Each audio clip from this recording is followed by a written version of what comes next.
বন্ধুরা, আপনারা কি কখনো ভেবে দেখেছেন সামান্য এক টুকরো ইউরেনিয়াম কিভাবে পুরো একটি শহরকে বছরের পর বছর আলো দিতে পারে? আজ আমরা খুব সহজ ভাষায় জানব পারমাণবিক চুল্লিতে ইউরেনিয়াম কিভাবে কাজ করে। ইউরেনিয়াম কি?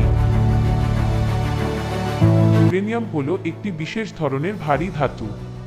এর পরমাণুর ভেতরে জমা থাকে প্রচুর শক্তি, কিন্তু এই শক্তি বের করার জন্য আমাদের একটি বিশেষ প্রক্রিয়ার সাহায্য নিতে হয়, যাকে বলা হয় nuclear fission. Neutrons, which are the neutrons with energy of about 0.0. Nuclear fission কিভাবে ঘটে?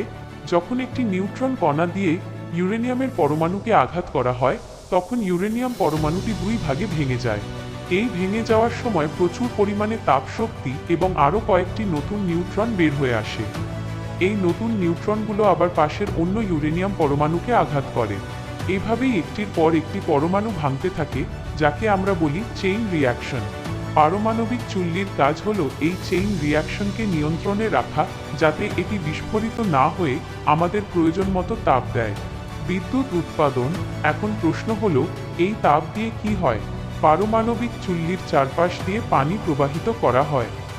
ইউরেনিয়াম থেকে আসা প্রচণ্ড তাপে সেই পানি ফুটে বাষ্পে পরিণত হয়।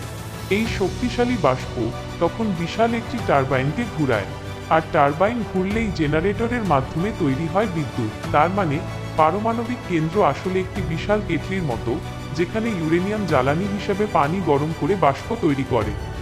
আর এভাবেই আমরা পাই কার্বনমুক্ত এবং শক্তিশালী বিদ্যুৎ।